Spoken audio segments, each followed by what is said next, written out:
The night may be long and the dark may be deep, but the answers are there to be found. Whether it's the normal, the abnormal, or the paranormal, you're in the right place. Let's go beyond reality. I just cannot understand how this proceeds from here. They're shutting everything down. What do all these people do? What does everybody who works or owns a restaurant do? What does everybody who works at or owns a car dealership do? What does everybody that works at or owns, and insert any business into that except maybe a grocery store, which is going to remain open. I know this isn't happening everywhere yet, but I think it's coming to everywhere. I know Washington, state of Washington. I know the state of New York. And I know other states are doing all of this, ordering people to stay home unless you work at one of these essential businesses, gas stations, supermarkets, hospitals, obviously. What does everybody else do? What do you do for income? And I know they're talking about this stimulus thing, which, don't get me started on that. However, that isn't going to be enough to survive months of this, if that's what it's going to take. And more we see it, the more it seems as though that's possible. So this is beyond uncharted territory. This is beyond anything any modern civilization has had to deal with. Yeah, we've had pandemics before, but we have not had these types of efforts to stop a pandemic. And that's where we get into this disease or the cure thing, which is worse. And believe me, I'm not belittling the fact that people are dying from this virus. I'm not doing that at all. But man, the fallout from what's happening economically. And for example, I'll just give you a personal example here. Cooperstown, New York is a tiny little place. We've got 1,000 full-time residents here. Most of those residents have a business related to the tourism trade here. We have the Baseball Hall of Fame, plus some other things. But there's the most important part of our tourism economy is a facility called the Cooperstown Dreams Park. They have something like 130 baseball teams come through every week. 15 kids on a team. These are kids, 12-year-olds. So the parents come, the siblings come for a week. They rotate in and out of here. They visit all of the restaurants. They visit the Baseball Hall of Fame. They visit the other museums. They shop on Main Street. Every business in Cooperstown, New York relies on that traffic. Again, 12 weeks, 150 teams a week. Times 15, times 2 parents, times whatever siblings would come in with them. The hotels all rely on this. Not only that, but the county itself relies on the sales tax revenue that comes in from that. And they just announced that this Dreams Park facility is going to be closed for the summer, all summer long. So there is going to be no tourism season for the businesses of Cooperstown, New York.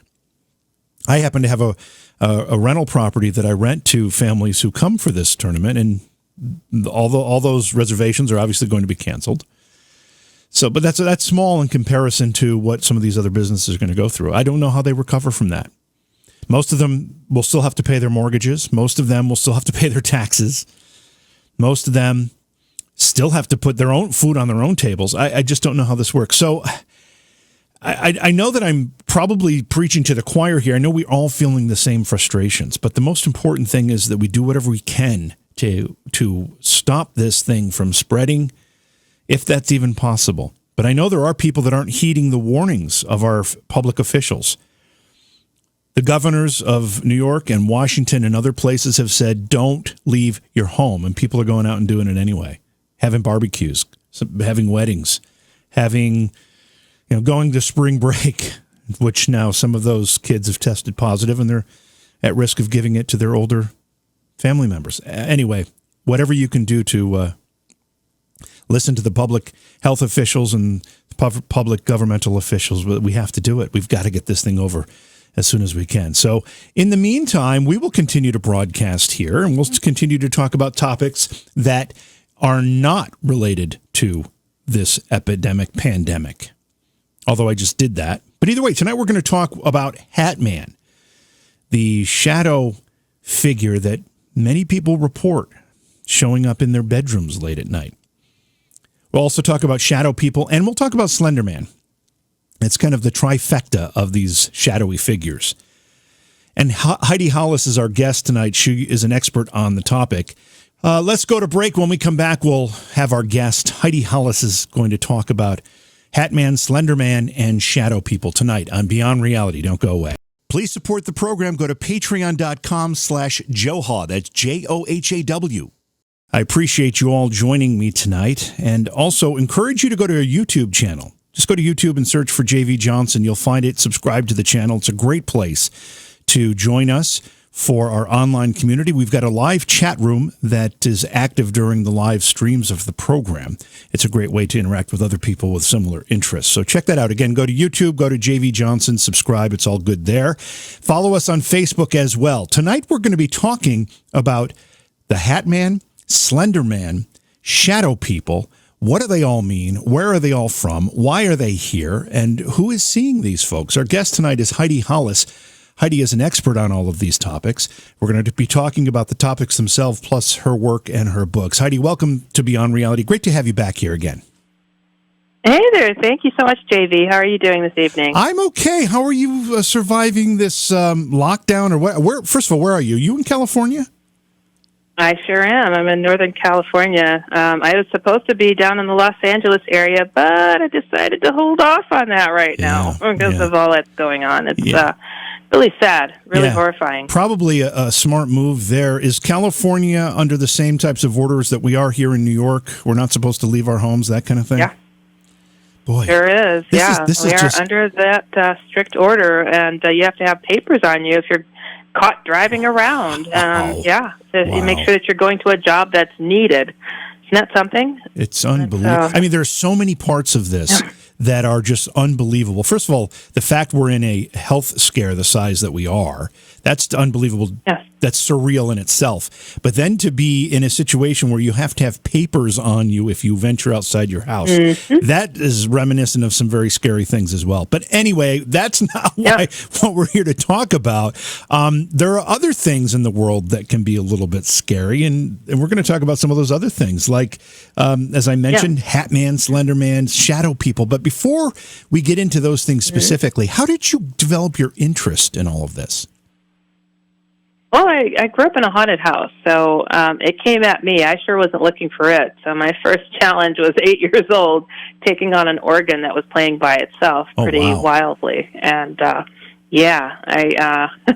was left to fend against this as my siblings locked themselves in the bathroom, all horrified at this thing playing madly by itself. And I couldn't take the sound of it anymore, and went to get the keys to lock it up, and pulled down the cover for the organ and locked it, put the keys up, and the keys started jingling in the room like they was going to come flying out or something. And it was Christmas Day. It was the first Christmas past my mother having died, and earlier in the year. And there's mountains of wrapping paper everywhere, and another sound started playing madly. And it's like, well, my siblings are screaming in the bathroom. My God, what is that now? And I'm like digging through, trying to find out what it is. And here it was my sister's electronic guitar that she was given. And I'm telling her, I'm pulling out the batteries to stop this thing too, and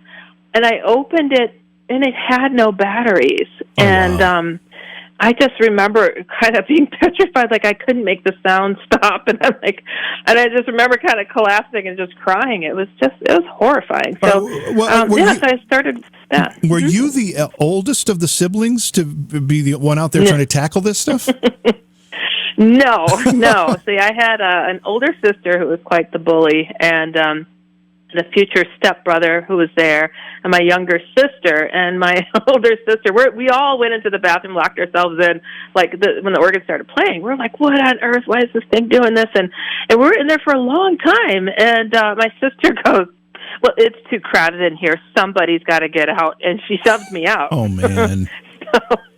Yeah, so Wow. there goes my first ghost tackling expedition at 8 years old. So it wasn't something I wanted to do. That's for sure. I know you said your mother had passed away earlier in that year, and I'm sorry about that. But was your father in the house? Were there any adults in the house when this was happening? Not at the time. We had just opened up all our Christmas presents, and we're having a good old time playing with our toys. And my future stepmother and my dad go, "Oh, we're going to go and wish the neighbors Merry Christmas. We'll be right back." And so they had just stepped out, and this thing started going crazy. And it was my stepmother's organ. She had just moved in. So it was nothing that was there before. And me and my sisters, to be honest, when I started doing it, we loved old-fashioned Western movies. And we crowded around and we're like, this is cool, just like the automatic pianos in the old Western movies. And we're like, how does it do that? We asked our future stepbrother, and he goes, it doesn't do that. We screamed, and we're like, oh, that's when we realized we were dealing with something out of the ordinary. So do you mind me asking about your mother? Do you think there was any connection with what was happening that Christmas Day and your mom? Well, a lot of people speculated. They're just like, oh, because that was just the beginning. That just launched things. And a lot of people say, well, your mother must have been into some dark magic and this, and that. And I'm like, hold on. My mother died. I was 7. My sister was 5. And I'm like, what mother do you know would find joy in terrorizing her very small children like that? Yeah. It seemed to be that this dark presence had started then, and like the protective love of a mother is nothing that can beat it on the freaking planet. I don't care what anybody says. Yeah. And I think when she passed, we were less vulnerable, and because it's followed me the rest of my life. That was just the beginning, Yeah, I guess I wasn't looking at it as necessarily a dark presence, but you've clarified that for me. I almost thought, well, maybe because it was Christmas Day, maybe your mom was visiting and just wanted to be heard, and but you had a different feeling from the whole thing. She did visit. We did get a picture of her that day. She was outside the window. We were all around the Christmas tree. We always would take a picture on the Christmas tree. Well, she didn't miss it. She was outside the window, however, looking in. And for anybody to stand where she was standing, they would have to have been, 10, 12 feet tall. But it was like her hairline. You could totally see her in the back. And, so it's like, she made her presence be known, but I don't think she would have done that. And we had what appeared to be a shadow being back then that attacked my stepbrother. So the poundings through the house, things moving on their own, just crazy things happened. So it wasn't very ghostly. It was very disruptive and quite dark. And you said that was the beginning, and it followed you ever since, or something followed you ever since. And to this day, do you still have these experiences to this day? No, I did find a way to be able to keep that at bay, taking on Hat Man and Shadow People the way that I do. There's no way I would be able to get any sleep at night if I allowed those things to keep creeping around. So that's actually my biggest motivators, teaching people how to keep these things away, and so people can have peace of mind and not be overtaken by them. You have experienced this since you were 8 years old. That's pretty young to get started with experiences that are rather frightening at times. Do you think that you have maybe a sensitivity? Some people seem to have an ability to thin the veil, whatever that veil is that separates this world from that other world. Do you think that it's something to do with a sensitivity you have? I used to just think I was unlucky. Just was like, man, gosh, everywhere I turn, it's like something's happening. I've seen UFOs. I've seen this. I've seen that. I couldn't understand, and I would never give myself a title to be, psychic or a medium or a sensitive or anything. I'm just too ordinary to have any kind of special title like that, So, why it kept happening, I didn't understand it. I just kept kind of going with it, and it's something that myself and my siblings have experienced. We may have something in the family. I mean, especially my younger sister, she's experienced a lot of things herself and very intuitive. my older sister has experienced things at a different level, but I think being the middle kid of those two, just emphasized and like, well, that one looks like a really good lucky one. We'll just keep pointing things at her. But yeah, not to the level that I've experienced, but it's there's something, that's for sure. But I can also say the types of experiences that I've had, they range from having had angel encounters, Jesus encounters, alien, shadow beings. I mean, so many different things. And I just, from so young, when you don't have a filter to put it through, it's just life experiences, So yeah. I didn't go, oh, that's what this goes. Oh, this where that goes. I just kind of lived it.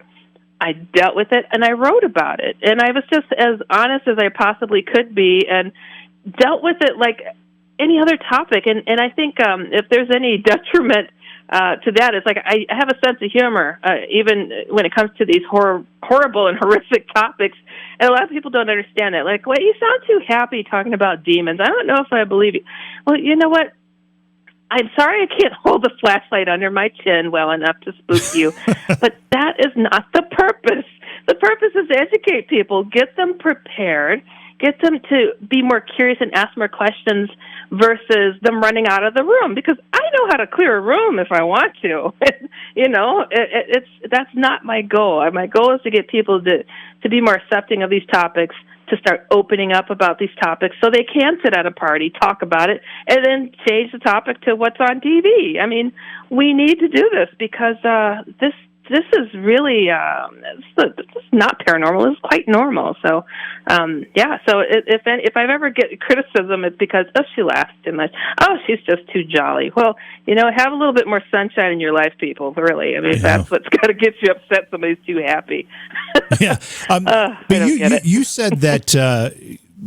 Even back when you were 8 years old, or around that time when you were a child, there were some of this phenomena was shadow person related. Is that right? I didn't hear the first part of that. What was that? I think you said that when this phenomena was happening to you back when you were a child, 8 years old or whenever it was, some of that phenomena was actually shadow person in origin, right?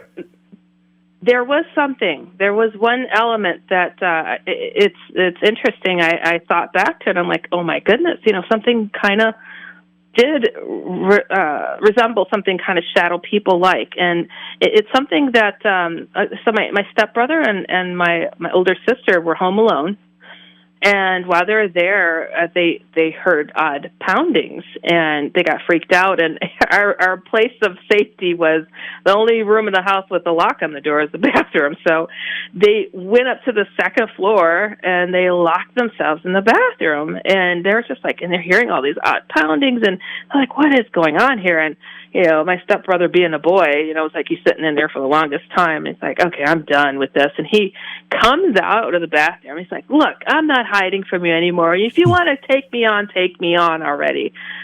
And within a few moments, something black with red glowing eyes flew in his face and scratched his face all up. Oh, wow. And he ran back into the bathroom screaming like a little girl, my sister said. I said, oh, wow, he learned his lesson, did he?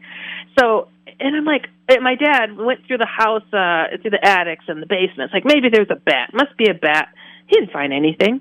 And so, I was a little kid, and I'm like, oh, my gosh, something did present itself as what could have been possibly a shadow being. So, so it was definitely dark. It was nothing pleasant. So, it looks like it let the cat out of the bag there. Yeah, let's talk about shadow people, because not all reports of shadow people sightings have include the description of red eyes. That seems to be kind of a subset of all of this. So let's first talk about shadow people in general. What we think they are, what the whys, the whats about the shadow people. Then I want to get into this red eye phenomenon, because that's something a little bit different. So what are shadow people in general? Shadow people are something that can take on different forms. You could see them as a shadow cat. I call it shadow clouds, shadow spiders, shadow rodents, and then something that I called head and shoulder shadow, which looks like kind of like a man, but it's looks like its head is directly connected to its shoulders. It doesn't quite have feet. Sometimes people describe seeing something that looks rather human-like, but kind of rounded. And then I had originally called the Hat Man Shadow, because I thought he fit into that category as well, something that could shapeshift and make themselves appear as different things. But I was wrong. He is definitely something different from shadow beings, though he is related. So the shadow beings are something that like to blend in with the shadows and wait till your guard is down while you're sleeping, especially, and press you into the bed and paralyze you and make you feel like you can't breathe. They growl. Sometimes people describe hearing whispers. I don't hear people talk about seeing red eyes, but not all the time. And there's like a being that I once thought was a shadow being, but then clarified that it wasn't. These hooded shadows, these short ones, and we'll talk about perfectly round red eyes sometimes on them. I'm like, those are not shadow beings. I thought they were at one point, but no, those are an alien type of being. And I've always related shadow people to the alien phenomenon. And as people have started to pick up on my having discovered these beings and named these beings back in 97, when I wrote my first book called The Secret War. That's the first book written on shadow beings. And when I was relating them to these aliens, and people were like, oh, it just can't be. But now as people dive in, they're like, oh, my gosh, there is some relation going on there when it comes to the shadow beings and aliens.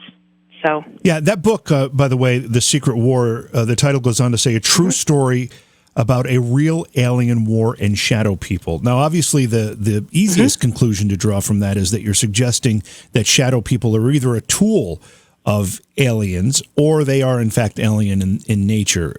Is that the track that you're on? Well, these beings I learned are not from here. The shadow beings are not from here. And the alien beings that do abductions, that do experiments, it can range from being reptilians to gray beings to praying mantis to Nordic-looking beings. And everybody's like, okay, they have different approaches, but they kind of do similar things. It's like it was just puzzling what's connecting them, and to find out that they're kind of conquered beings by these shadow beings, that they are possessing them, pulling their strings, having them do certain things. And it seems so odd, but when I discuss and find that people who are seeing shadow beings and Hat Man, they're being possessed, they're having their strings pulled. So it's kind of a puppetry that's going on here when it comes to these dark, menacing beings traversing the universe, going one planet at a time, and this is just the next one on the map. So, yeah. That's the connection? If that is in fact the connection, does that mean that these shadow people are not spiritual or not ghostly in nature? They're never humans. No, these are not ever humans, but they are responsible for trapping souls in certain locations. So if there's an infestation of ghosts, it's usually shadow beings and Hat Man that are holding them there. And 9 times out of 10, you'll hear of a shadow being, something shadowy here, shadow cloud, whatever form it comes in, or EVPs of like, here he comes, oh, here comes the man, the dark man and the evil man, the mean man. It is Hat Man. And it just gives me chills even thinking about it, because he traps souls and he feeds off these souls. And it's like, gosh, why are they trapped there? What's going on? This is what they do, unfortunately. And, I host a radio show as well, and I have a lady that came on. I can't recall her name, but she covered near-death experiences, and everything's love and light. Everybody sees an angel at the end of their tunnel. I'm like, okay, not everybody. Well, let's hear about these darker visits. And sure enough, she goes, well, it's really interesting. People see this man in a suit and a hat. I'm like, oh, there goes my guy. Yeah.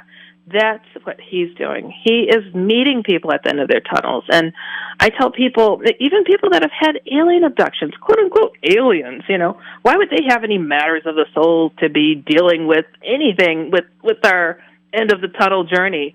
But people who have been abducted by aliens and continue to have that interference in their lives, at the end of their tunnels, they see aliens sometimes. And I'm like, the enslavement, the possession, the ownership of them just goes up a level if they don't cut this connection while they're still here. And that is so important to know, because this phenomenon is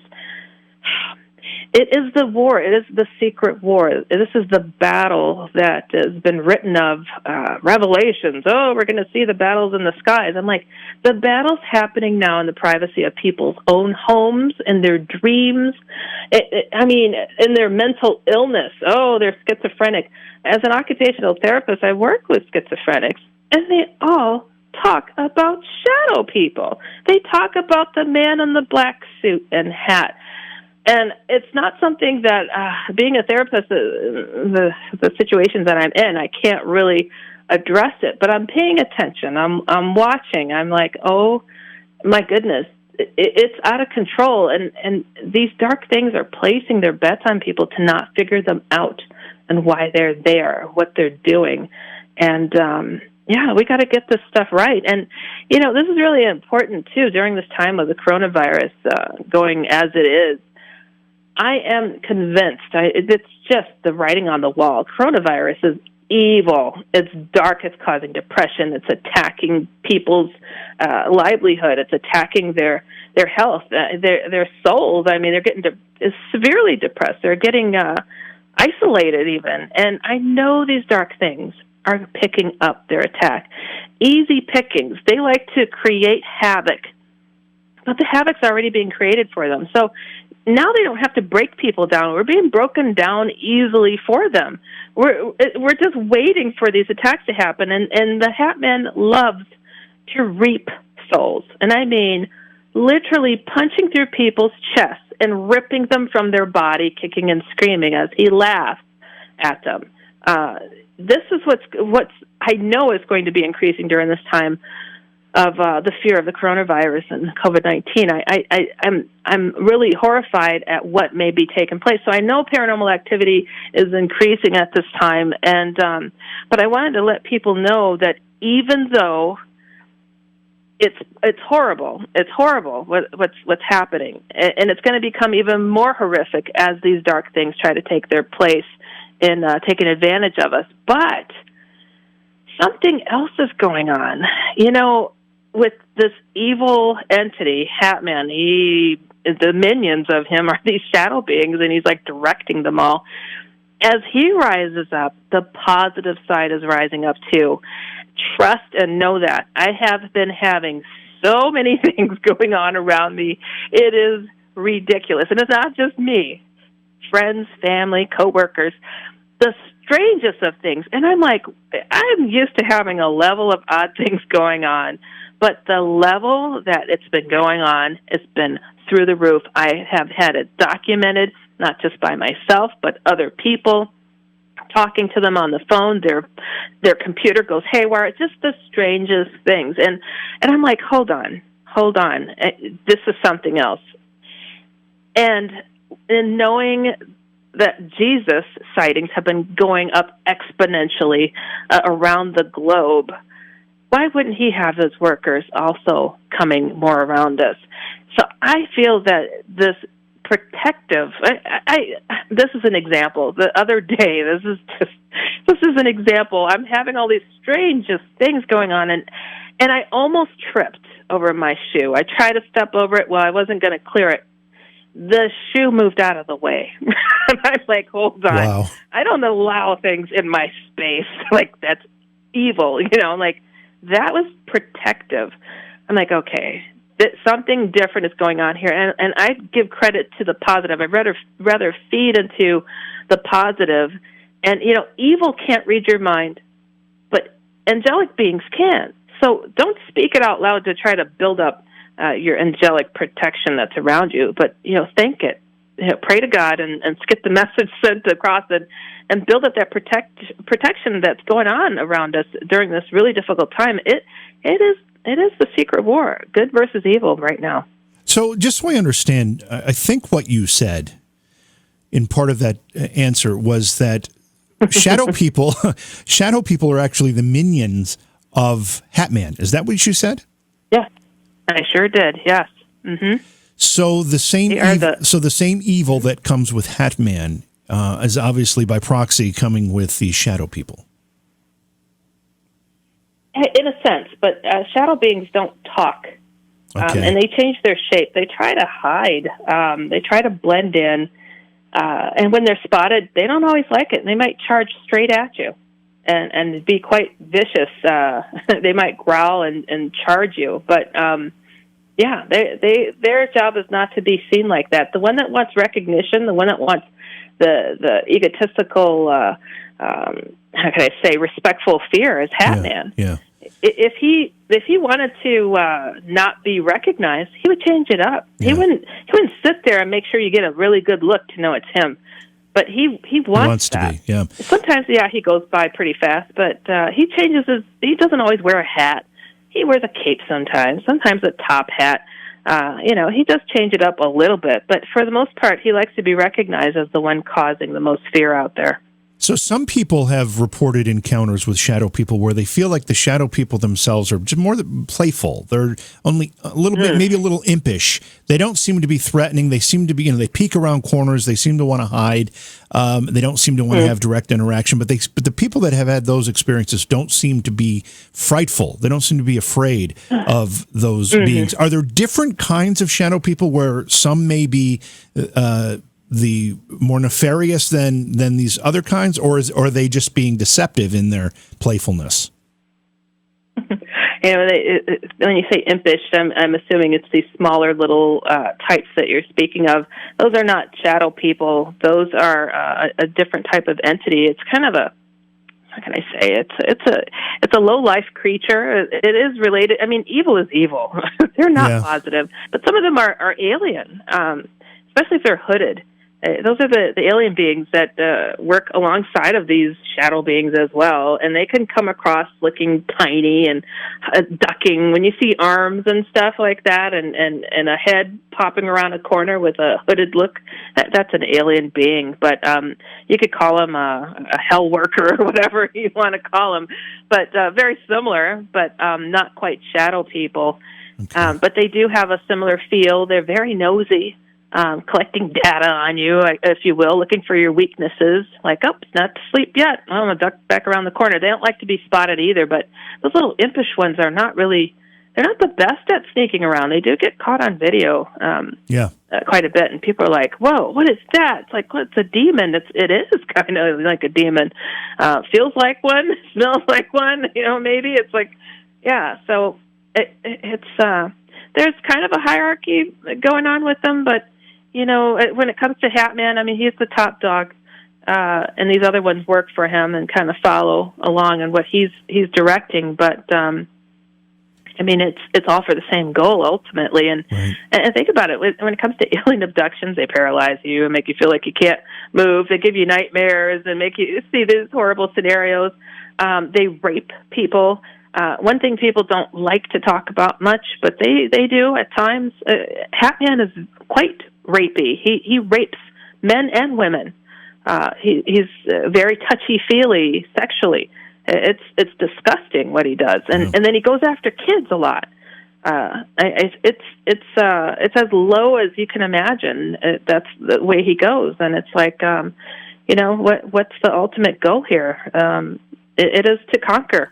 This is a battle of all battles, and I'm hoping to equip people to prepare themselves for the onslaught right now. This is going to be ugly, and oftentimes people would write me like, "Oh gosh, Heidi, the world is so horrible. Don't you wish it'll end right now?" And I'm like, "No, because we're going to lose too many people. People are not prepared soul-wise, the church has been caught in scandals, all churches, not just the Catholic Church. And it's like people have lost faith because they had more faith in the man in the fluffy robe versus God above. It's like, I was taught that the temple is my body. I don't need to go to the church. And we got to keep pure to that and stay true to it. It's like, I like to say, Jesus said you just needed the faith the size of a mustard seed, and I tell you, you can move that mountain. That's where we need to stand on, because, my goodness, we're getting threats all the way around right now. We can't let our guard down right now in the midst of this coronavirus that's taking people left and right and threatening their everything that we know to be safe and okay. We've got to really pick it up. And, I've got 8 books. 8 books. I've only got 3 on dark topics. Guess what I only get calls about? It's the dark topics. Because people like to be spooked. But I've got 2 books that are on for kids, for building up their faith. I'm a cartoonist. And one for adults, the other F word, how to find faith and laugh at yourself while trying. Because we need the faith the size of a mustard seed to beat all of these negative things.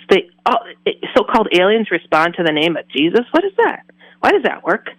Yeah. So the shadow people, same thing, So if they're just, floating in from another planet, how do they know our God? How do they know our Jesus? Because there is one creator for this whole universe, and they know who he is. So, yeah. Heidi, before even this horrific outbreak of the coronavirus, there was a lot of angst and struggle in the world, and it seems to be a time where we've got more than our share. Does that necessarily invite Hatman and his minions to meddle more than they would otherwise, or is it the other way around? Is their meddling the cause of the angst and the cause of the dread? Oh, they could do both. And it takes a lot of energy for them to work on people sometimes. Like when I get a person that contacts me and they're like, Hatman's been visiting me every night for 40 years, I'm like, ooh, you must be a prize to be had, that he's working so hard to chisel you down. So I take it as a compliment, because I'm like, do you get a lot of dreams where you could see things, and are you able to see this or that? It's usually gifted people who don't really make a big deal that they're gifted, but they serve as a warning system for other people. It could be like, whoop, turn around, there's something behind you that shouldn't be there. Hatman is trying to take those people down. So he creates havoc in people's lives, because who's going to believe a man in a hat is sitting in your closet? Make you seem like you're half nuts. What? Got a Freddy Krueger hat on? What is this? So, yeah, it could create a depression, mental illness. It appears to be mental illness. It appears to be this or that. And sometimes he's possessing an environment because they're a murder that helped open a portal to darkness. And so that's the area that he's owning, and he's waiting for the next person to come into his fly trap. So, yeah, he'll create it, but also he takes advantage of situations, too. Somebody's sick with cancer. He's going to move on in, like, woo, that's an easy one. I don't have to exert 40 years of visiting somebody every night. I could just sit here and this person is sick. So with people getting sick at the rate that we are, it terrifies me to think how many people are going to be reporting on the activity concerning shadow beings and Hatman, because things have shifted for Hatman. Let me tell you, especially these last couple of years. Oh, this is so disturbing to me, and it's something that I need to write more about, because it's just through the roof of unrealness. But so Hatman is. He's been trying to get people to do his dirty work, okay? And he's being successful. I'm having people reporting that Hatman isn't looking like himself lately because he's a redhead with freckles. I'm like, what? Oh, he's got dreadlocks this time. What? These people are also getting back to me saying, I am tired of Hatman torturing me like this. He keeps offering me his hat. I'm going to take his hat next time he comes. And I don't hear from him again. So his army is probably pretty darn huge right about now. And so if this is what's taken place, we really are in bad shape for getting our faith right. And we've really, there's just no time to waste right now. And it's like I'm usually a little bit more lighthearted and talking on certain things, but this is bad, people. Yeah. This is really bad. It sounds it. Let's back up a little bit because I want to focus on the red eyes, the shadow people with red eyes. I haven't heard much of that description. What's the difference between a shadow person that most would report, which does not have these red eyes, and the one that attacked your stepbrother and that other people have reported that seem to be far more aggressive that have these red eyes? It's the ones that I'd seen one that was really large, and it was threatening me, and it had the slanted red eyes. It seems like when they really want to be intensive, that they reveal those red eyes, and the perfectly round red eyes, those are not usually shadow people. Those are like a solid entity, like an alien being, hooded alien being. But shadow beings, I don't hear of it constantly being a part of their MO all the time, but when they really want to be threatening or cause great harm, it seems like they do reveal their red eyes. Hat Man often has red eyes, or even yellow. If people see his skin, his eyes are black. So it's, yeah. But yeah, to say that if there's a difference between them, I mean, I think sometimes people confuse these hooded, small, when people say a small little shadow person, I think the shadow people don't have to be tiny. That's a certain entity, it's a certain being that's like that. But shadow people can shapeshift into all sorts of things, and reveal their red eyes when they're really ticked and really want to hurt you, when they want to hurt you. Some people in our chat have pointed out that the Mothman reports have described red eyes. Do you think there's any connection between what we're talking about here tonight and the phenomena that we've titled Mothman? You know, I have. They're a little bit different. Chicago's got their Mothman too. That's I've right. lived there during some of that, and they seem to be a bit more ominous. And from what I understand, their eyes are kind of round too. And they come for a specific something, a specific event of something. And I don't know if this was advertised, by the way, when it came to the Chicago Mothman. You know, they're showing up a lot along the lakefront there and Lakeshore Drive. And come to find out, it just happenstance. I guess there was like some construction road workers that were underneath Lakeshore Drive. It's like the busiest strip in Chicago, and they found some huge cracks in the foundation that were ready to give way at any moment. It would have killed a lot of people, and that was actually prevented because of, happened to be there. And it's like right in the area where the Mothman sightings were showing up. But, again, when it comes to the Mothman, I can't say that it's quite related to shadow beings, just that, they have a horrifying presence to them.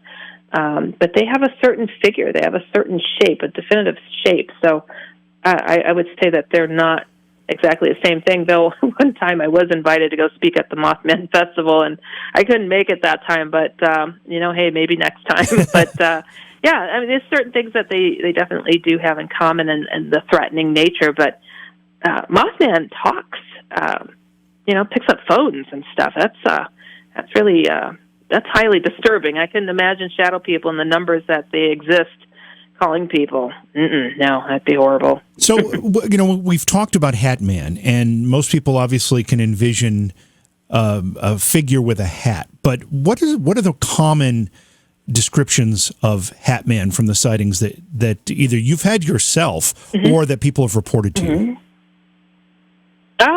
For the most part, when people describe Hat Man, they talk about a man that has a three-piece suit. Sometimes if they see the details, they'll see a chained watch on his hip. They'll literally see the white vest. They describe either a trench coat or a cape. And the type of hat he wears can be anything from a bowler to a cowboy hat. Usually I hear about a gaucho hat or a top hat. But interesting enough, he'll sometimes change it up where he'll have pinstripes on his pants. If he smiles, God forbid, jagged teeth like the movie It, the clown, Pennywise, that's how people describe it. And and people, if they see his skin, it's usually very pale, and his eyes are solid black. And interesting enough, some people have described his eyes looking similar to like a gray alien being's eyes. Not shocking to me, and a very pointed chin as well, which is also something similar to the gray alien being. So he could be clean shaven. He'll have a goatee or whatever. Sometimes he has a cane. I've had people describe different instances of that, or even his cape having like a red lining inside. So he'll change it up a little bit, but his presence is the same. Like people that have witnessed him in different forms, they could close their eyes, and he just the menacing nature, the attacking, threatening nature is identical. It's pretty horrific. And I tell people, if you see him once, yay, that's it. You're over. Thank God. But when he keeps coming around, and I mean, I've had people say every night he'll sit in the chair, or every night he's in my nightmares. It gets to ridiculous levels of his presence sometimes. This is kind of a side question, but I find it interesting because we were talking about this just the other night. I had a guest on, Lisa Smart, who has written a book about people's final words as they approach death. And we got into a conversation about different experiences that people have as they near dying. And I shared one of my mother, who, among other things, when I would come into the room, this is a few weeks before she passed away in the hospital, and she would say to me, who's the man in the corner in the dark suit? Who's the man in the corner in the dark suit? Over and over. And I would say, Ma, I don't know who that is. What do you see? And she would describe just a man standing in the corner in a dark suit with a hat. Oh, God. I'm so sorry. Now, she would also describe, seeing loved ones who had passed away already, and she would talk about party. I mean, there was a whole bunch of phenomena, but that was one thing that she mentioned several times. And based on what we're talking about tonight, I'm starting to rethink what I thought that might have been.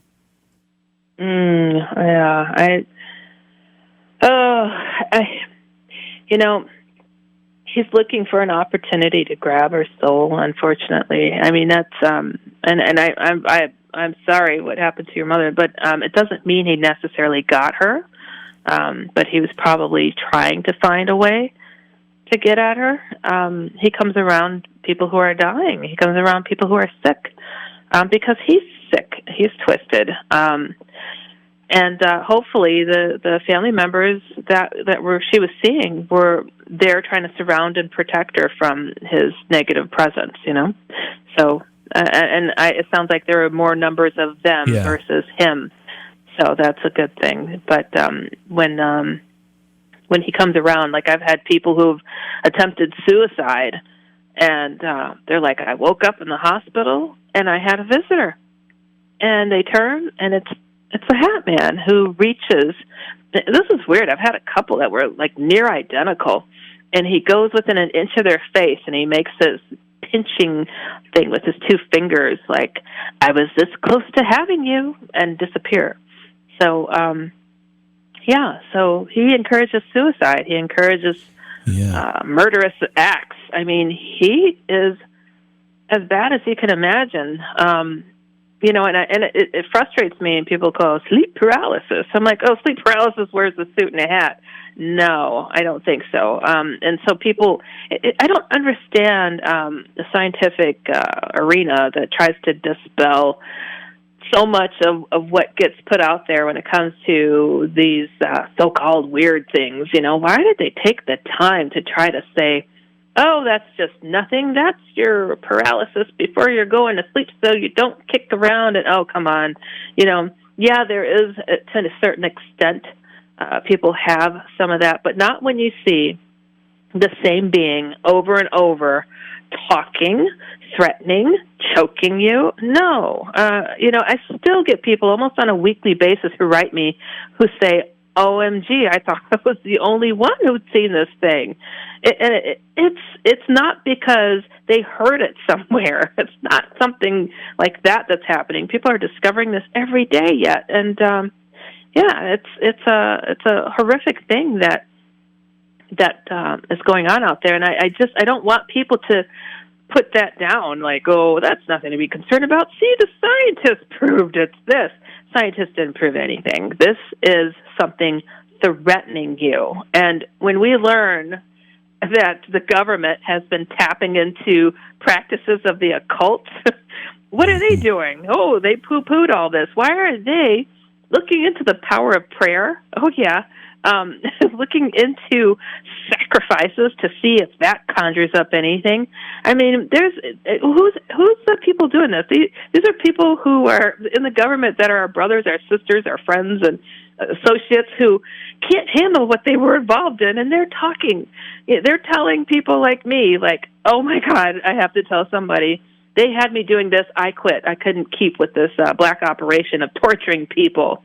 So if this is just all, woo-hoo stuff, why are they doing it? Why are they looking? What's remote viewing? That's psychic phenomena. Why did they make it something they could perfect? My goodness, we're hiding that we have this UFO program. It's like, come on, dude. We know this. People that look into these topics, we know that the government, Pentagon, has been doing this a lot more money than what they confess to. It's a whole lot of hoopla that it just gets old. I get so angry when I think about the things that our government has limited knowledge. Why would you do that? Just so you can have it? We should be living in the times of Star Trek by now. I've known scientists who created motors that could pull the ions from the air and create perpetual motion machines and motors. We could have flying cars now, but nope, we're going to rely on gas because the guys in the Middle East are their friends, and they're going to jail those scientists or kill them. I mean, the craziest things. I knew somebody quite well who was in charge of the Israeli Air Force and had a scientist who came and presented his levitating machine that pulled the ions from the air. And my friend, it was his job to debunk what he brought in. And, he was looking for investors to create flying cars. And so he took the machine apart and, he explained to the Israeli Defense Department, this really does what he says it does. And they're like, really? Yeah, it really does it. It's like, cool. So he's like, I'm thinking they're going to invest in it. Nope. They said, no, thank you. It's like, so to him, it let him know that this was something they already had and they didn't want to make use of it. So they were trying to quiet it down. It's just the craziest thing. So our governments, the powers that be, are pulling the wool over our eyes as they just dive on in and enjoy the knowledge of things that we should all have. We really should all have. So, being a college student and myself and looking into these topics and trying to figure things out, and wrote my first book while I was in college, and I got interrogated by the military 3 times. What would I be doing that was so threatening that they would feel they had to come at me? I must have been on to something, is what I think. Yeah. And I was, did this same book that The Secret War, and that's, I guess it was threatening to them. How about that? Heidi, is there a certain behavior or pattern of activity among the people who tend to experience Hatman visitations? Is there any common denominator? Yeah, they're usually people who are gifted in a sense. They can be empathic. They can have dreams that kind of they have premonitions in them. They seem to be very sensitive to things. They could feel things. They are very intuitive. And a lot of the times people are like, okay, so I think I just met the devil. I must be screwed. I'm going to hell. I know I'm not a good person, but did I deserve to have the devil come to me? So they're talking about the Hat Man. And I'm like, and I'll ask them questions. I'm like, well, did this happen? Are you able to do this or that? And it's like, you're not evil. He wants what you can do. He wants you on his side, because people who are gifted and who get taken over by him are very powerful members of his side of the team. So I'm like, it's kind of a compliment, but you really got to double down and kick him out, because he's just going to keep trying to weaken you. And because these people are more sensitive, he's able to kind of slip into there, because I think people who are intuitive and whatnot could see things more than the next person. We're kind of in between the veil, and so he's able to reach a little bit easier towards these people. Like there's like a flag waving above our heads to say, "Come to me," I'm the one that you want. And so it seems to be that he's attracted to that, but he's also attracted to people who it could be a one-time drinking binge and you're passed out. He's passing by, going for your neighbor. It's like, oh, somebody's passed out. Let me see if I can reach in and really grab this person's soul, mess with them, make them depressed, make them schizophrenic, whatever it is, just push them over the edge. So he's opportunistic. He takes advantage of an opportunity. You could be somebody who's an addict, somebody who's depressed, somebody who's sick. So yeah, there's patterns, and sometimes it takes a decent interview that I do with people, and getting down to what it is, what's causing this, and teaching them how to go about figuring this out and finding a way out of it. We have to go to break here. We're a little overdue for that, and when we come back, I want to talk about ways that you can do just that. If you've had a Hat Man experience or some type of other shadow person experience, how can you get rid of this phenomena if you don't want it near you, which you shouldn't? But before we go to break, Heidi, you have a bunch of websites. What's the best way for people to find your books, find out what you're working on next, all that stuff? How should they pursue that? My main website is HeidiHollis.com. So that's HeidiHollis.com.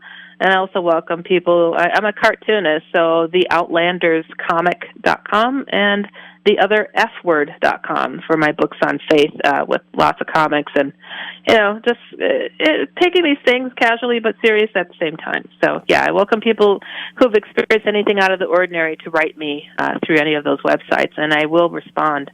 Tonight we're talking with Heidi Hollis. We're talking about shadow people, the Hat Man, Slender Man, similar phenomena. Her website is her name, HeidiHollis.com. Heidi, I mentioned before the break, we talk about how you can actually rid yourself of this phenomena if you've experienced it. Yeah. But before we talk about that, how common is this? You said it seems to be increasing in frequency, which is a little bit scary in itself. But I mean, are there any statistics as to how many people are experiencing this kind of thing? Oh gosh, I wish I had some. As a therapist and practicing all over Chicago, random times, God forbid, all the time people are Googling, oh, that's the therapist that writes about these spooky things, and so I would often get questions from nurses and doctors and other therapists, and 9 times out of 10, if I'd ask them if they've seen a ghost, and if they said yes, it was usually Hat Man. Really? So, and I would just kind of, and I've so many times my friends and family have been with me when this has happened, and I just sit there, and they're in disbelief, like my friends with their mouth open, like, oh my God. I'm like, and I pull up my book cover, I'm like, did it look like this? And just the revelation and seeing that in people's eyes and their faces, like, others have seen this? It happens a lot. And it's, I take no pleasure in it. It's so disturbing, and I just find it so important to take a step forward and scream from the highest mountain. And I've been successful over these 20 plus years. Now the world knows about shadow people. Now the world knows about the Hat Man phenomenon, and it wasn't easy. Being a lady going around coast to coast on my own dime most of the time. showing up at conferences, not invited, just taking open mic time to be like, you guys, this thing is coming. It's happening, and it's just mind blowing. Where it's all come. I started receiving thousands of emails from around the world, and it's never stopped. It's just ongoing. So it's a big problem. I feel like sounding the alarm all this time. The passion never dies in me because it's just getting worse. And I think people are getting the message, but they're also kind of glorifying this horrible stuff. And I'm like, let's take control of the situation, because we're being victimized here. Our kids, our friends, our family, they're not always talking about what's happening to them at their homes. And these things don't just happen in the middle of the night. It's broad daylight. I've had people write me they had a car accident, and Hat Man comes and crouches down over them while they're laying bleeding in their car and laughs at them. Just waiting for them. It's horrible. We got to figure this out. We have to take a step and stop being bashful to say we're Christian. What the heck? Oh, I'm spiritual. What, do you believe in Jesus? Oh, well, yeah. Oh, that means you're Christian. You believe in Christ.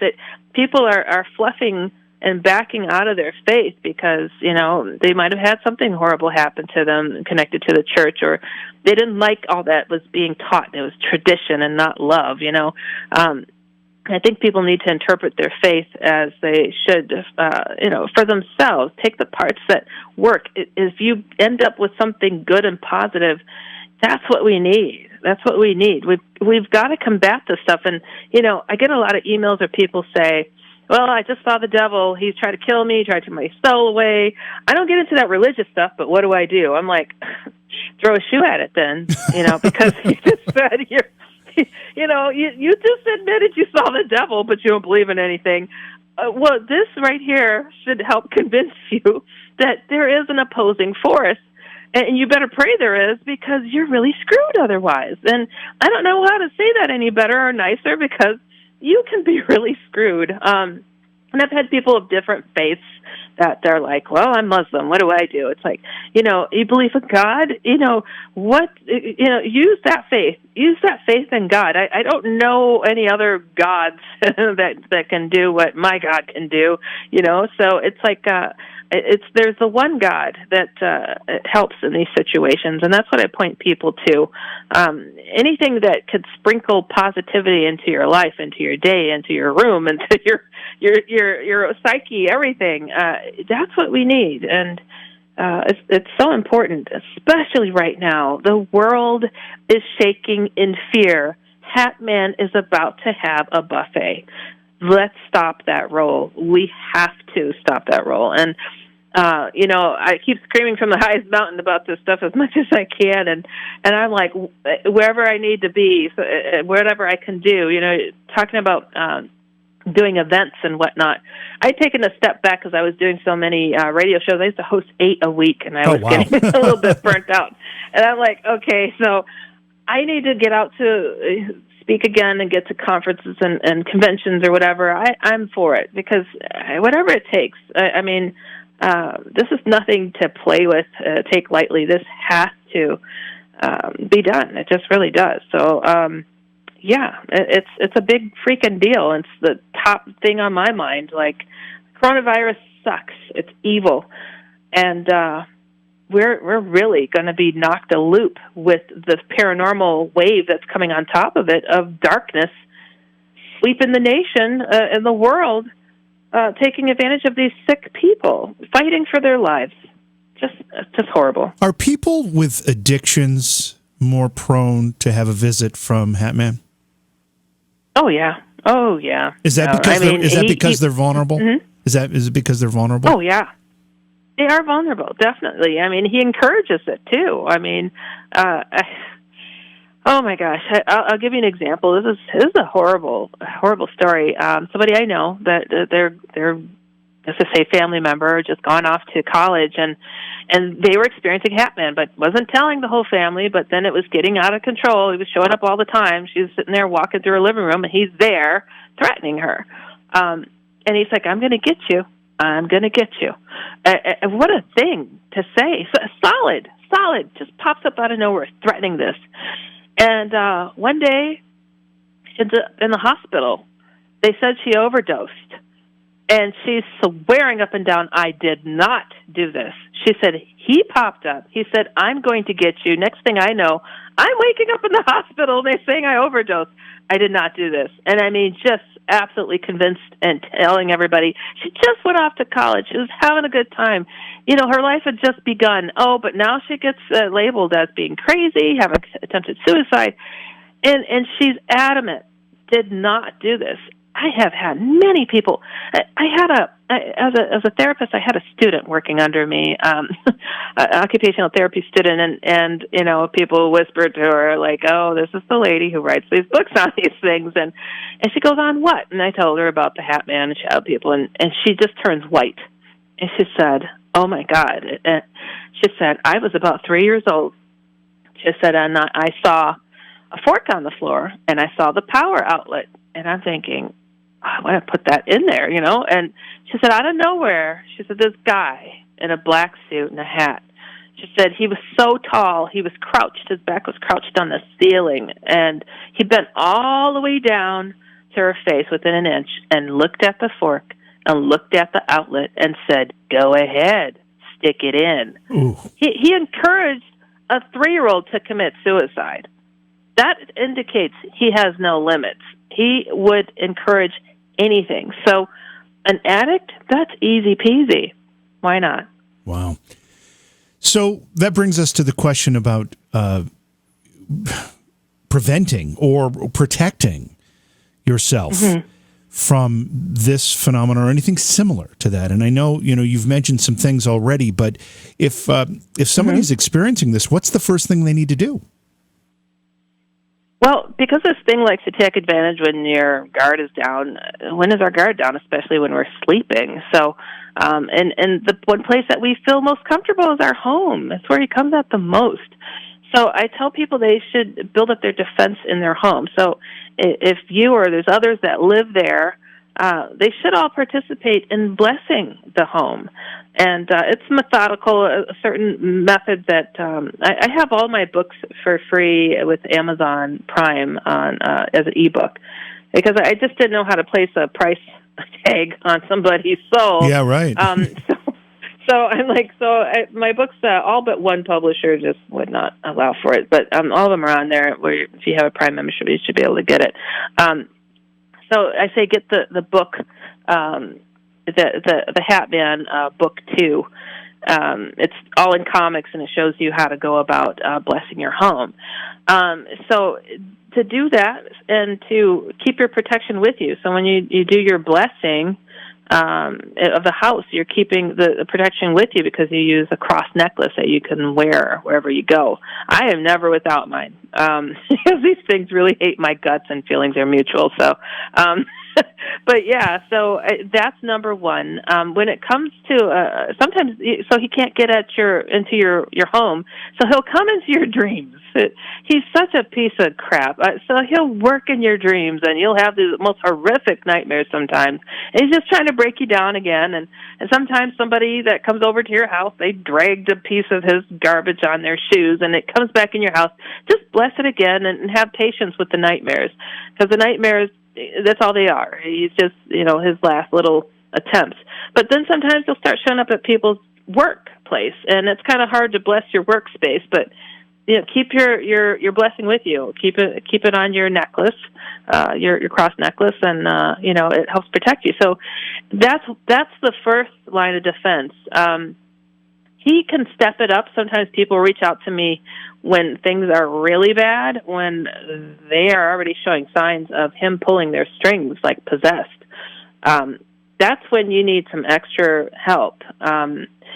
So sometimes exorcisms are needed, praying over family members, stepping in, showing the love, and them reaching out with their faith. Because I find a lot of these people are agnostic, atheists, or they call themselves recovering Catholics. So they're delving into everything that isn't Christian. They got a little Buddhism, they got a little bit of this or that, and it's not all bad, of course, but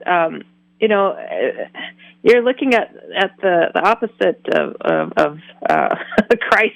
You're looking at the devil who is taking you down. Who are you going to throw at it? You can't stand alone in the face of this thing. So, and that's one thing people have to know. I hear people talk about, I talk about the human potential, that you should have no doubts in what you're capable of, because these things, if they could take you out, they would have already, but they can't.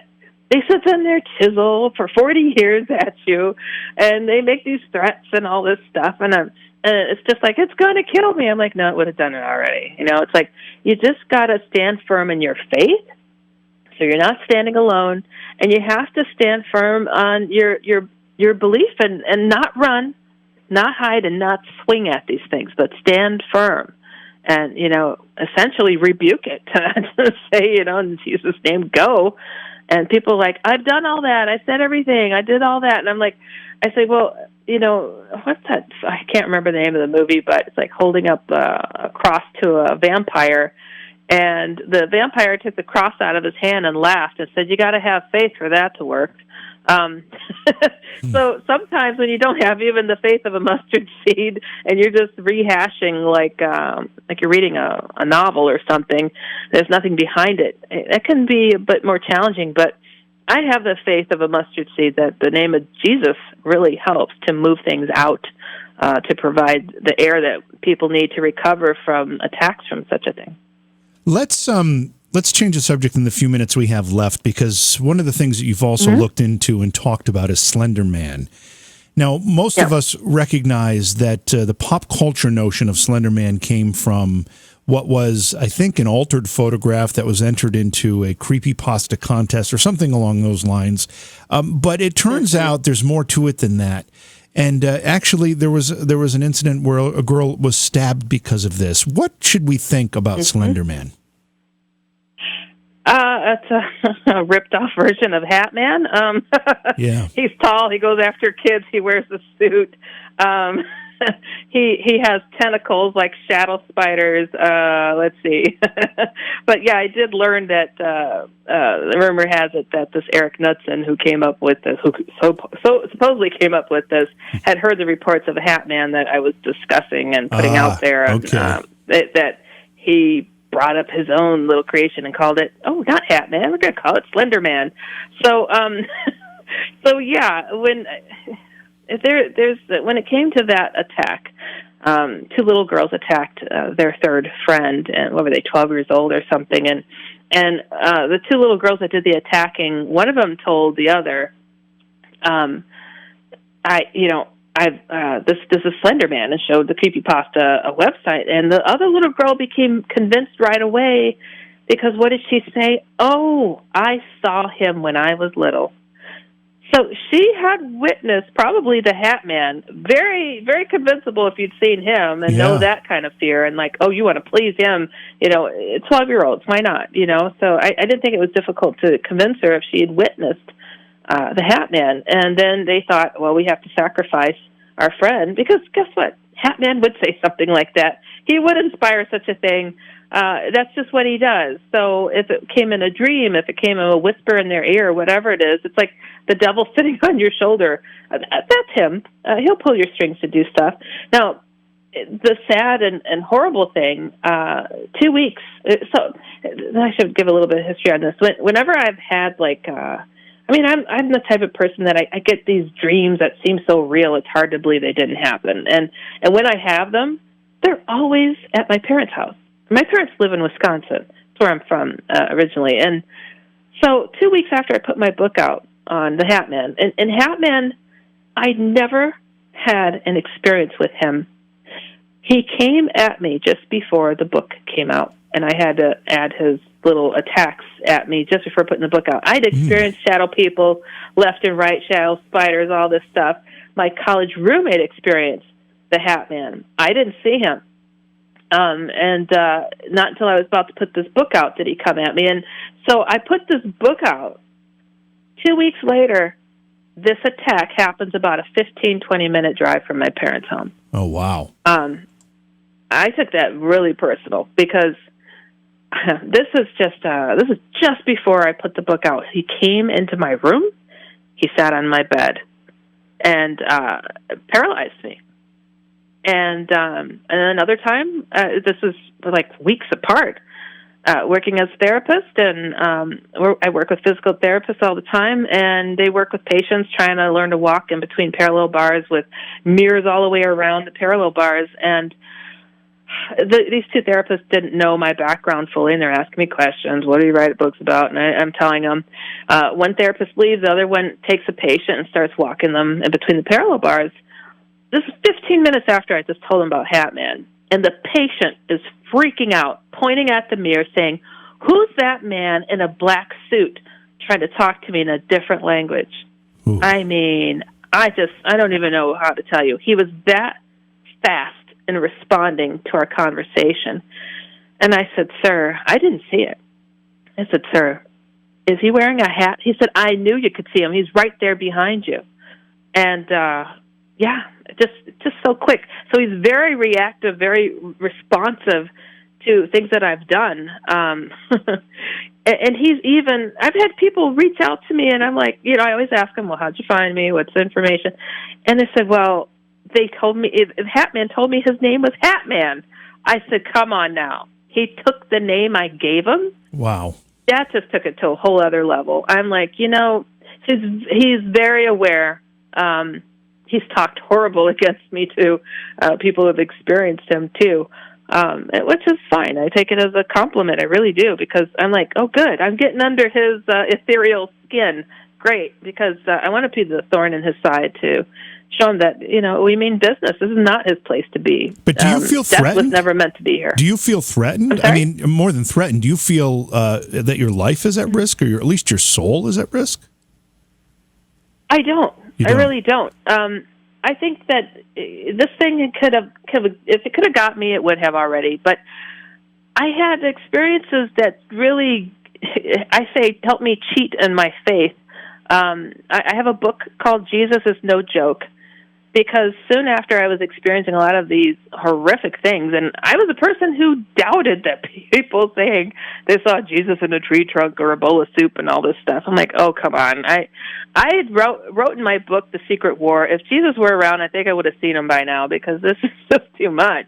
And just before I put that book out, Jesus showed up. And I took great pride picking on my friends who would go to bed early to get up to church the next day while in college. I'm like, no, you're not going to see me doing that. And for him to come my way and just shook up my whole world. And this right here, even me talking to you right now is a miracle, because I went to school for a very difficult program. I mean, I felt like I could have become a physician. It was tough. And I would give up grades so I wouldn't have to do public speaking. We'd have to do a presentation. And I just made sure I had A-plus grades all the way through, so I would take the hit and still be an A student, because I wouldn't do that presentation. So one of my first encounter that I had with Jesus, he told me not to worry what others think about he wanted me to finish my first book, The Secret War. And he said, don't worry what others think. Know that I'll be there to give you the words. And every time I come to do a radio show, even before I did this one, I look up to the heavens and I say, because I have nothing to say. I'm like, I really don't. I'm like, you promised to give me the words. Now I'm holding you to it. So that's how I know I'm fine, because I would not be able to talk about such evil things if I didn't have the encounters with Jesus as I did. And I didn't know how to be more honest about it than to just put it out there and say, look, Jesus showed up, changed my whole tune, and it's why I'm able to do what I'm doing right now. Did Jesus come to you in a physical form, or did his words come to you? Oh, he came to me a couple of times physical, and but the first time was not. Just so overwhelming. My goodness, I was in college. I came home. I worked 5 a.m. to 12. Come home, take a nap, and go to school. And I came home, so my roommate turned on the TV. I'm going to go take my naps for a class. And I went into my bedroom. It's July. It's middle of the day. I went to go lay down on my bed, and you know how you swing your legs up and you get comfortable and turn. And I went to swing my legs up on the bed, and I fell off and hit the floor so hard. I'm like, whoa, how did I miss the bed? I'm like getting myself up, looking around, and I'm like, where am I? I wasn't there. I wasn't at my place anymore. I'm standing in front of my parents' home, and I'm like, it was so as real as I'm sitting here talking to you. I'm looking around and going, how did I get here? And I'm trying to think. I'm like, oh my God, I know I was going to come here. I was going to meet with my friend Quincy, and I looked down my parents' driveway. They live out in the country a bit, and have a rather long driveway. And I look and I see this guy walking up the driveway. I'm like, oh yeah, here comes Quincy now. I don't know how I got here, but I know I was supposed to meet him here. And he gets closer, and this immediate recognition just hits me so hard, like, oh, I put my face in my hands. I'm like, this is not happening. I'm like, I'm literally hitting and pinching myself, like, I am here. I'm really here. And he comes up right in front of me, and I see off-white robes and everything. And but I keep my face covered in my hands, and he goes, hello, like a friendly conversation about to take place, and I'm like, hello. I'm still being my silly self with my face being palmed, and he goes, do you know who I am? If you knew who I was, you would not hesitate to say it. And I started pulling my hands away from my face, and I'm stuttering, and I'm saying, well, you're Jesus? And he said, yes, I am. And I don't speak Spanish. I don't know why I called him Jesus. And I looked up, and I see the off-white robes. I see the bright light behind his head. His face is perfectly blackened and shadowed. And he starts talking about his life and how so much needed to be done. And I am still me going, oh, my God, this is going on right now. I'm looking down to the ground, and I'm like, wow, why is the ground so close to me? And I'm like, oh, I'm on my knees.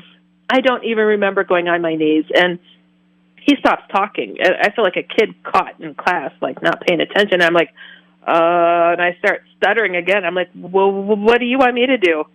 And he said, first, you need to show us some things. And I'm like, us? I'm like, oh, and I'm looking around. I don't see anybody but him. And I'm like, he's talking about his dad. I'm like, okay. And he said, you need to finish writing your book. And he said, do not worry what others say. Know that I'll be there to give you the words. And he went on to talk about some other things. And it's so odd because I could see his mouth was moving. I can't tell you what his face looked like, but I could see his mouth was moving. But I knew what he was saying next. I wasn't meant to remember. And then I knew he had to go. And I'm like, oh, my God, think of something fast, Heidi. Ask him something really important. He's leaving. And I'm like, hold on, what's my real name? I mean, such a strange question. And he laughed and said, I love you very much, Ilea. And, yeah, that was the first experience. But, yeah, I mean, my friends saw the change because all I kept telling people was, Jesus is no joke. He's for real. This guy, he's so aware of things. I mean, the love that came off from him, I tell people I could have been blind and seen it was him because every cell in my body screamed his name. And I'd seen him a few other times, and I had healings that were, it just, my doctors cannot explain. But the list, the list that goes on, let's see, ulcerative colitis was healed with him coming physically once. I had a brain aneurysm. He came physically that time. That 95% fatal, gone. Brain tumor, that was just gone. Wow. It's just, I had severe seizures as a kid. They didn't think I would live to be very old, past the age of 10. I can't say I had an experience with him then, but I had a lot of heaven-like experiences back then. And I mean, just one thing after another. Spinal cord injury, shouldn't have survived. Just one thing after another. And I feel fortunate to be in the situation that I am. Well, for sure. To be able to help people to figure this out. Heidi, did he give you an explanation, or maybe you've got one on your own? Why you? Why? Not everybody has this experience. Yeah, it's so odd. I never thought of myself as being anything out of the ordinary. I just felt like I just was unlucky. I had a lot of weird things going on. But I did have an experience that kind of explained things to me that I don't even know how to categorize it. And I've asked people over the years, what is this?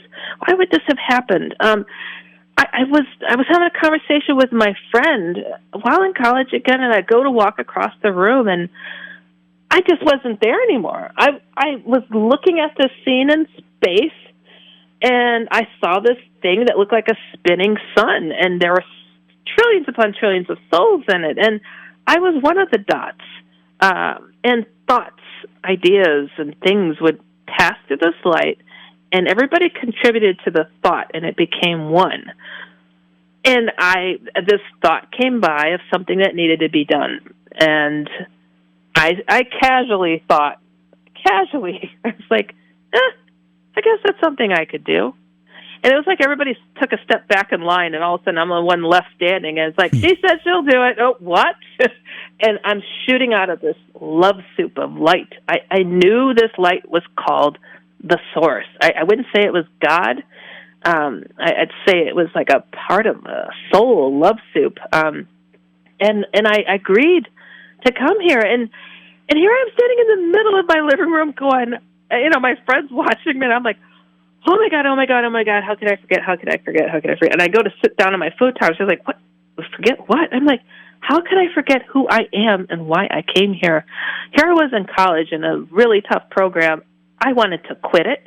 I'm like, this is not what I came here for. I didn't come here to become the best little therapist I could be. I didn't come here for any of this. I wanted to drop everything and just run full force into taking on these demonic things. And I'm like, what? I'm working for a piece of paper to prove I'm not a crazy person, So it was really difficult to be here and value the same things that people do, as far as I want to get a shiny car, I want to get a house with a picket fence.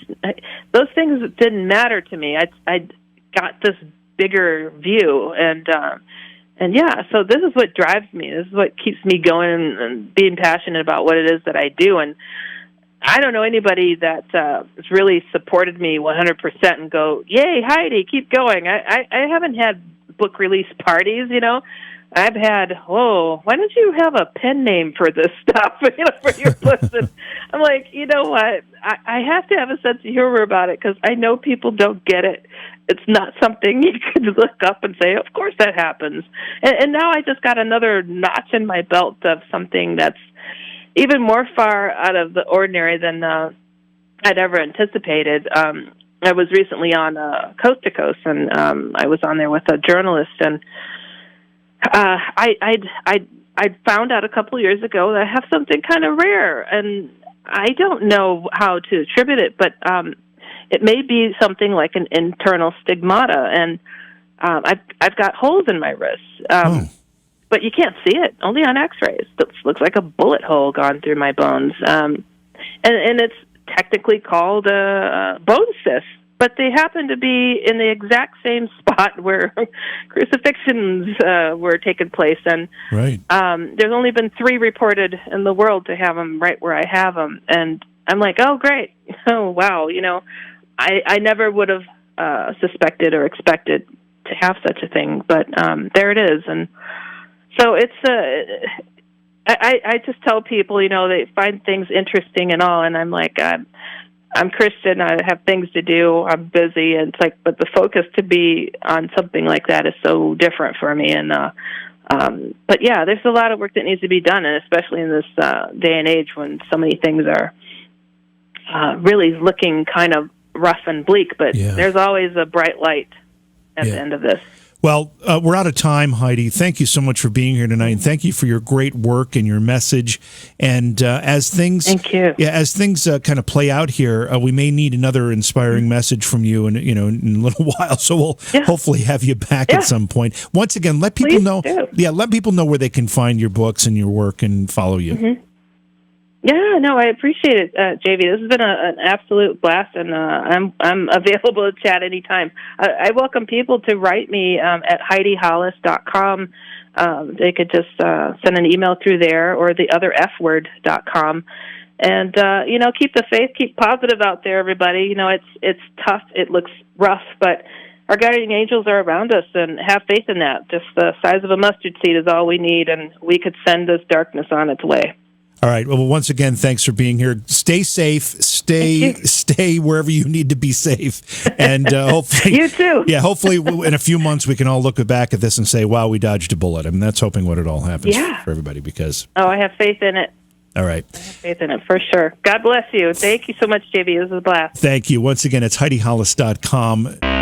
Beyond Reality Paranormal is hosted by J.V. Johnson and produced by Orion Palmer and Slick Eddie Edwards. Like us on Facebook and subscribe to our YouTube channel. Please consider supporting the program either through your podcast platform, click on the link in the description, or on Patreon at Joha Productions. If you'd like to be a guest on Beyond Reality Paranormal, or you have a recommendation for a guest, contact our producer, Slick Eddie Edwards. Eddie is spelled with a Y at slickeddieedwards@gmail.com.